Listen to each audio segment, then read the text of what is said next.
சருமம் சார்ந்த நோய்கள்ல ரொம்ப நாளா இருக்கக்கூடிய ஒரு குரானிக் ப்ராப்ளம் அப்படின்னு பார்த்தோம்னா சொரியாசிஸ். அதற்கு அடுத்தது பார்த்தோம்னா எக்ஸிமா அப்படின்னு சொல்லக்கூடிய கரப்பு ஒருத்தருக்கு இருந்ததுன்னா அவங்க கிட்ட இருந்து நமக்கு ஸ்ப்ரெட் ஆகுறதுக்கும் நிறைய சான்சஸ் இருக்கு. அப்போ ரொம்ப ரொம்ப கேர்ஃபுல்லா இதை நம்ம பார்த்தோம். இது எல்லாமே கண்டிப்பா நம்ம அவாய்ட் பண்ணிக்கிட்டே வரும்போது இந்த சருமம் சார்ந்த பிரச்சனைகள் நமக்கு குறையாது. இது எல்லாமே டோட்டலா நம்ம அவாய்ட் பண்ணிக்கணும். அடுத்து முக்கியமான சித்த மருத்துவத்தில் பயன்படுத்தக்கூடிய ஒரு அற்புதமான மூலிகை.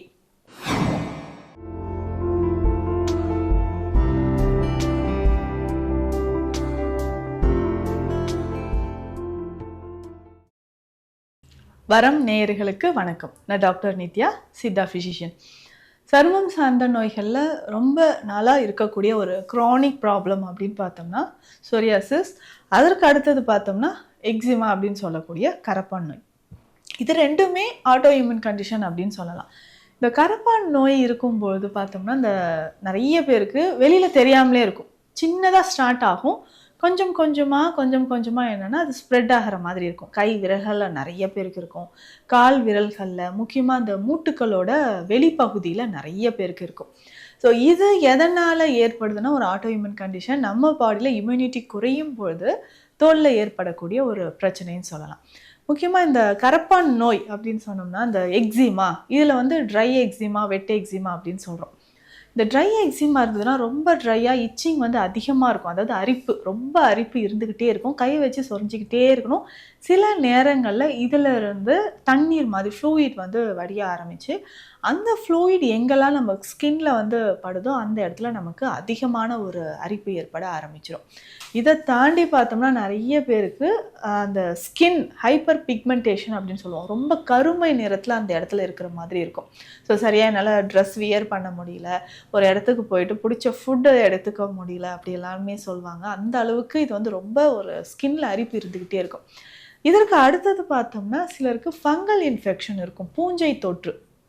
பூஞ்சை தொற்று அப்படின்னு பார்த்தோம்னா முக்கியமாக ஸ்கின் ஃபோல்டு இருக்கக்கூடிய இடத்துல, தொடை சந்து பகுதிகளையோ இல்லை க்ராயின் ரீஜன் அப்படின்னு சொல்லுவோம், அங்கேயோ இல்லை ஆம்பிட்ஸில் நிறைய பேருக்கு இது அப்படியே ஸ்ப்ரெட் ஆகிட்டே வரும். ஸோ கருமை நேரத்தில் ஸ்ப்ரெட் ஆகிட்டே வரும். இந்த வீட்டில் ஒருத்தருக்கு இருந்ததுன்னா அவங்கக்கிட்ட இருந்து நமக்கு ஸ்ப்ரெட் ஆகிறதுக்கும் நிறைய சான்சஸ் இருக்குது. அப்போ ரொம்ப ரொம்ப கேர்ஃபுல்லாக இதை நம்ம பார்த்துக்கணும். ஸோ இந்த மாதிரி இருக்கக்கூடிய இந்த கரப்பான் நோய்க்கோ இல்லை ஃபங்கல் இன்ஃபெக்ஷன் இரண்டுக்குமே எந்த மாதிரியான சிகிச்சைகள் எடுக்கலாம்?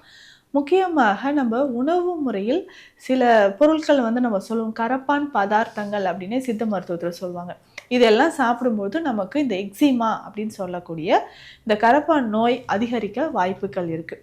அப்படி பார்க்கும்போது கம்பு, சோளம், கேழ்வரகு, மொச்சை, கத்திரிக்காய் இது எல்லாமே நம்ம வந்து கரப்பான் பதார்த்தம் அப்படின்னு சொல்கிறோம். இது எல்லாமே கரப்பான் சம்மந்தப்பட்ட இல்லை தோல் சம்மந்தப்பட்ட நோய்கள் இருக்கிறவங்க அவாய்ட் பண்ணுறது நல்லது. இதை தாண்டி பார்த்தோம்னா ஜென்ரலாகவே சித்த மருந்துகள், சில மருந்துகள் எடுக்கும்போது இது எல்லாமே நம்ம அவாய்ட் பண்ணுங்க அப்படின்னு சொல்கிறோம். ஸோ அந்த மாதிரி தோல் சார்ந்த நோய்கள் இருந்ததுன்னா பாவக்காய், அகத்திக்கீரை இதை ரெண்டுமே நம்ம அவாய்ட் பண்ணுறது நல்லது. அதுக்கு அடுத்தது சீ ஃபுட்ஸ் அப்படின்னு சொல்கிறோம், கடல் சார்ந்த உணவுகள்.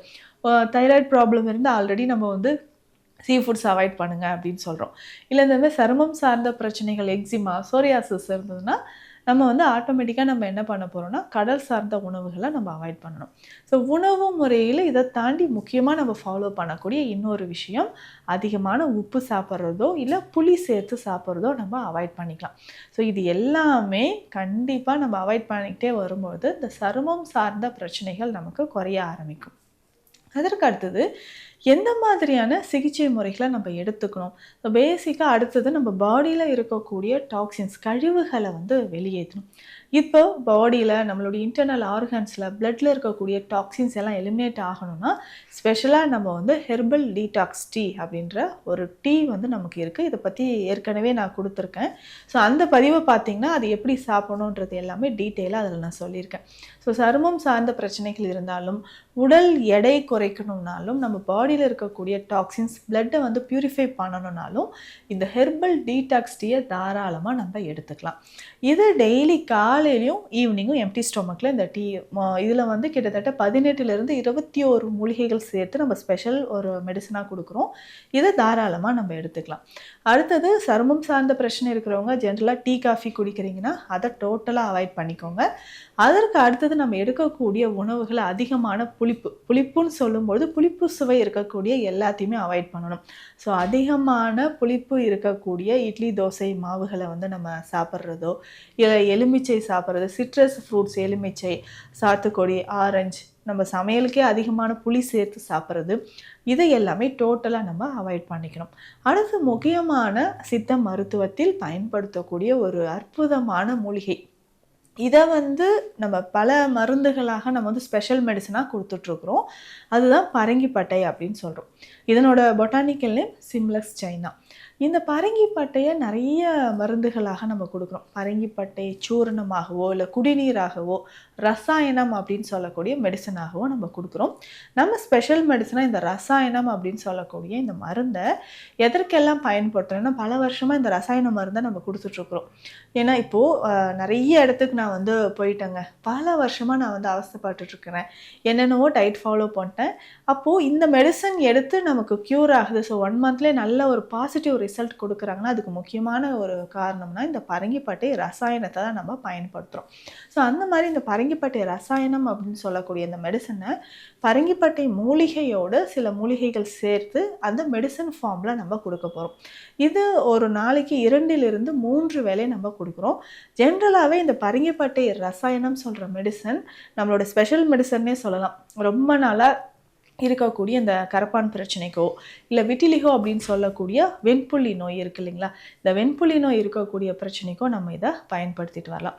ஸோ இதை வந்து குழந்தைகள்லேருந்து பெரியவர்கள் வரைக்கும் இதை பயன்படுத்திக்கலாம். முற்றிலுமாக இது வந்து மூலிகையால் செய்யப்பட்ட ஒரு மருந்து வகை தான் இந்த பரங்கிப்பட்டை ரசாயனம் அப்படின்னு சொல்கிறது. இதனோட சில ஸ்பெஷல் மெடிசன்ஸ் எக்ஸ்டர்னலாக யூஸ் பண்ணக்கூடிய ஆயிலும் நம்ம பயன்படுத்தணும். ஏன்னா தைல வகைகள் ரொம்ப ரொம்ப முக்கியம். ஸோ எந்த அளவுக்கு இன்டர்னலாக நம்ம சில மெடிசன்ஸ் யூஸ் பண்ணுறோமோ அந்த அளவுக்கு எக்ஸ்டர்னலாக சில மெடிசன்ஸும் நம்ம ஃபாலோ பண்ணணும். இதில் முக்கியமாக அருகன் தைலம் அப்படின்ற ஒரு மெடிசன் நம்மக்கிட்ட இருக்குது.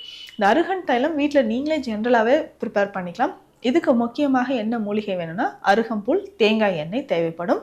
அதனோட சேர்த்து நம்ம வேறு என்ன மூலிகை பயன்படுத்த போகிறோம்னா சீமை அகத்தி, வெட்டிவேர், கருஞ்சீரகம், பூலாங்கிழங்கு, இந்த மூலிகை எல்லாமே தேவைப்படுது. இப்போது நம்ம வந்து அருகம்புல் எடுத்துகிட்டு வந்து நல்லா அரைச்சி ஒரு குறிப்பிட்ட அளவு, இது எல்லாமே நம்ம வந்து இந்த ரேஷியோவில் போடணும்னு இல்லை, நீங்கள் வீட்டில் ரெடி பண்ணும்போது குறிப்பிட்ட அளவுக்கு நீங்கள் தேவையான அளவு எல்லாத்தையுமே எடுத்து போட்டால் கூட போதும். ஸோ அருகம்புல்லை வந்து நல்லா தண்ணி விட்டு கெட்டியாக அரைச்சி எடுத்து வச்சுக்கணும். இதனோட நான் சொன்ன மற்ற மூலிகைகள் எல்லாமே ஒரு 10 கிராம் இருந்தால் கூட போதும். அதை நல்லா பவுடர் பண்ணி இதனோட சேர்த்துக்கோங்க. சேர்த்து தேவையான அளவு தேங்காய் எண்ணெய் விட்டு நல்லா காய்ச்சணும். எண்ணெய் காய்ச்சி ரெடி ஆகிறதுக்கே ஒரு 2 மணி நேரம் 3 மணி நேரம் ஆகிடும். ஸோ நல்லா லோ ஃப்ளேமில் வச்சு சுத்தமான நம்ம தேங்காய் எண்ணெயை மிக்ஸ் பண்ணி இதை காய்ச்சி எடுத்து வச்சுக்கணும். இந்த எண்ணெயை நம்ம தலையில் டேண்ட்ரஃப் இருந்தாலும் யூஸ் பண்ணிக்கலாம். தோலில் நான் சொன்ன மாதிரி இப்போது கரப்பான் பிரச்சனை இருக்குது இல்லைங்களா, கரப்பான் பிரச்சனை இருந்தாலும் இதை நம்ம யூஸ் பண்ணிக்கலாம். அதே மாதிரி பூஞ்சை தொற்று அப்படின்னு சொல்லக்கூடிய கரப்பான் நோய், பூஞ்சை தொற்று அப்படின்னு சொல்லக்கூடிய இந்த ஃபங்கல் இன்ஃபெக்ஷன் இருக்குனாலும் இதை யூஸ் பண்ணிக்கலாம். ஸோ கரப்பான் நோய் இருந்தாலும் சரி, ஃபங்கல் இன்ஃபெக்ஷன் இருந்தாலும் சரி, இது அருகன் தைலத்தை யூஸ் பண்ணலாம். இந்த அருகன் தைலம் அப்படின்னு சொல்கிறது 2-3 வகைகள் இருக்குது, 2-3 வகைகள் இருக்குது. ஸோ அந்த 2-3 வகைகள்லையும் நம்ம வந்து செய்கிறோம். அதில் வந்து இன்னும் கொஞ்சம் கஷ்டமான சில முறைகள் இருக்குது. அதை நம்ம கிளினிக்கில் மெடிசன் ப்ரிப்ரேஷனில் செய்து அதை நம்ம கொடுத்துட்ருக்குறோம். ஸோ சருமம் சார்ந்த பிரச்சனைகள் இருந்தால் ஃபஸ்ட்டு நம்ம செய்ய வேண்டியது உணவு முறைகள், நம்ம பிளட்டில் இருக்கக்கூடிய பாடியில் இருக்கக்கூடிய டாக்ஸின்ஸை வெளியேற்றுற முறைகள், அதற்கு அடுத்தது இந்த ஸ்பெஷல் மெடிசன்ஸ், இது எல்லாமே சித்த மருத்துவத்தில் நீங்கள் ஃபாலோ பண்ணிட்டு வந்தோம்னா சருமம் சார்ந்த நோய்கள் முற்றிலுமாக குணமாகும். ஸோ இந்த பற்றி ஏதாவது உங்களுக்கு டீட்டெயில்ஸ் தேவைப்படுது, இல்லை சிகிச்சை எடுக்கணும் அப்படின்னா கீழே இருக்கிற நம்பருக்கு காண்டாக்ட் பண்ணுங்கள். Deekshalayam Siddha health care, Adambakkam, Chennai. மீண்டும் அடுத்த பதிவில் சந்திக்கலாம். நன்றி.